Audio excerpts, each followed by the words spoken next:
Close your eyes for a second. Imagine it is 7:45 p.m. on a Tuesday evening. You are sitting on your sofa. The TV is on. Suddenly, you hear the sound. The strings rise. The choir sings, Die Meister, Die Besten. What is the first image that pops into your head? Is it a football? Is it Erling Haaland? Or is it a green bottle with a red star? For 30 years, Heineken has executed the single most successful psychological operation in the history of sports marketing. They didn't just sponsor the UEFA Champions League, they hacked your brain. They created a Pavlovian Trigger. They wired the neural pathways of hundreds of millions of men so that the sound of the Champions League anthem triggers a subconscious thirst for a premium Dutch lager. They owned Tuesday and Wednesday nights. They owned the premium occasion. They owned the bar. But in the boardroom of the world's largest brewer, AB InBev, the giant has finally woken up. The owners of Budweiser, Stella Artois, Corona, and Michelob Ultra are tired of watching their smaller rival enjoy a monopoly on the world's biggest stage. They aren't coming to buy a billboard. They are coming to break the conditioning. This is not a battle about hops and barley. This is a war for share of throat. It is a clash between the two biggest alcohol conglomerates on Earth. On one side, the European aristocracy, Heineken. On the other, the aggressive titan, AB InBev. And AB InBev is bringing a war chest that makes Heineken look like a craft brewery. Welcome to the Beer Wars. To understand the violence of this takeover attempt, you have to respect the dynasty it is trying to topple. Since 1994, Heineken and the Champions League have been in a monogamous marriage. It was a masterstroke of brand association. In the early 90s, football was still trying to shake off the image of hooliganism. It was gritty, it was working class, it was associated with warm, cheap ale and damp pubs. Heineken saw the rebrand of the European Cup into the Champions League as a vehicle for premiumization. They bet the house that football was about to become sophisticated. They bet that the fan of the future wouldn't be drinking a pint in a pub. He would be drinking a cold, imported lager in a modern living room. They were right. For 3 decades, Heineken used the tournament to lock down the European market. Every commercial break, every interview backdrop, every man-of-the-match trophy. The green bottle became a symbol of status.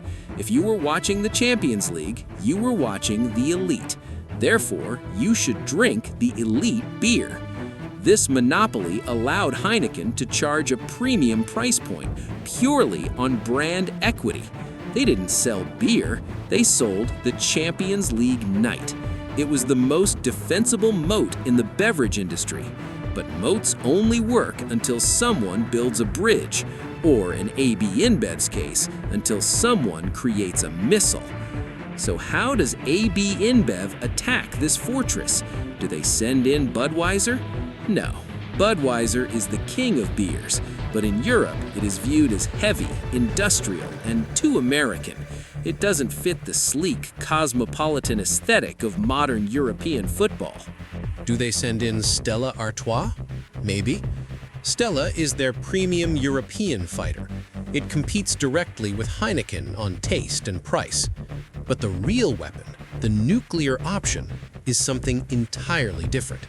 It is Michelob Ultra. This is the wellness pivot.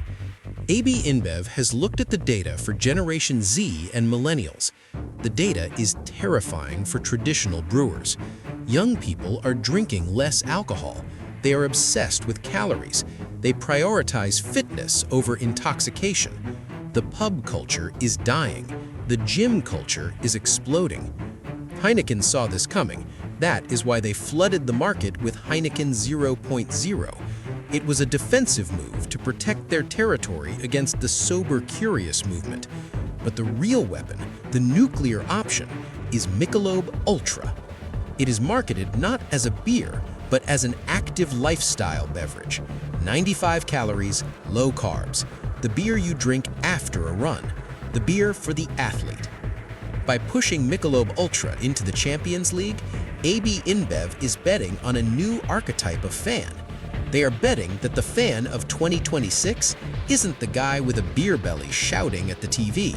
They are betting the fan is a 25-year-old who goes to CrossFit, tracks his macros, and watches Kylian Mbappe on an iPad. This strategy targets the US market aggressively. With the 2026 World Cup in North America, soccer is exploding in the USA. AB InBev dominates the US. Heineken wants to steal market share there. By putting Michelob Ultra on the Champions League hoardings, AB InBev is blocking Heineken from gaining ground in America while simultaneously attacking them in Europe. It is a pincer movement. But why the Champions League? Why spend hundreds of millions of euros here? Why not just buy more ads in the Super Bowl? AB InBev already owns the Super Bowl commercial breaks because of the math of scale. Americans are obsessed with the Super Bowl. It is the biggest night in US advertising, but it is one night and it is one country. The Super Bowl reaches roughly 120 million people, almost exclusively in North America. The Champions League final reaches 450 million people globally. And crucially, the Champions League happens constantly, from September to May, every 2 weeks, Tuesday and Wednesday. For a global conglomerate like AB InBev, which needs to sell Corona in Mexico, Brahma in Brazil, Budweiser in China, and Stella in the UK simultaneously, the Super Bowl is inefficient. The Champions League is the only vehicle in existence that delivers the entire world in one package. If you are selling Michelob Ultra as a global lifestyle brand, you need global reach. You need the South American market, AmBev territory, where football is religion. You need the Asian market, where the Premier League and UCL are growing faster than any other sport. You need Europe to defend against Heineken's dominance. Heineken knows this. That is why they held on to the contract for so long. Losing the Champions League is not just losing a sponsorship, it is a catastrophe. It is losing their megaphone.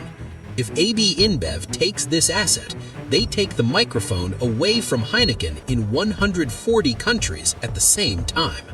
The ROI, return on investment here, isn't measured in bottles sold next Tuesday. It is measured in brand dominance for the next decade. It is about share of mind. There is one final front in this war, the 0.0% market. This is the fastest growing segment in the alcohol industry. The margins are higher, no alcohol tax, and the social acceptability is skyrocketing. Heineken 0.0 has been the king. They plastered the blue label all over Formula One and the Champions League. AB InBev is counterattacking with Budweiser Zero and Corona Zero. The Champions League is the perfect battlefield for this. Why? Because you can advertise 0.0% beer in countries where alcohol advertising is banned, like parts of the Middle East or France. By controlling the Champions League, AB InBev can bypass strict advertising laws. They can put the Budweiser logo on the boards in Paris simply by adding a tiny zero next to it. It is a regulatory loophole that allows them to keep the master brand relevant in dark markets. Heineken used this trick perfectly. Now, AB InBev wants the keys to the loophole. If they can replace the blue Heineken 0.0 bottle with a Corona Zero bottle on the screen, they steal the responsible drinking narrative. This is a zero-sum game. The global beer market is saturated. It is not growing in volume. If you drink a Stella Artois, you are not drinking a Heineken. If you grab a Michelob Ultra, you are not grabbing a Michelob Ultra Silver. There is no room for coexistence. It is a duopoly war for survival. For 30 years, Heineken have an open goal. They had the field to themselves. They built an empire on the back of the Champions League anthem. But the giant has awoken. AB InBev has deeper pockets, a more diverse portfolio, Corona, Stella, Bud, Michelob, and a ruthless desire to kill the green bottle monopoly. The next time you hear that anthem, look at the hoardings. Look at the bottle in the hand of the fan next to you. The green Bottle Dynasty is cracking. The era of the active lifestyle beer is here. It's not just a game of football, it's a war for your fridge. And in this war, there are no draws, only acquisitions.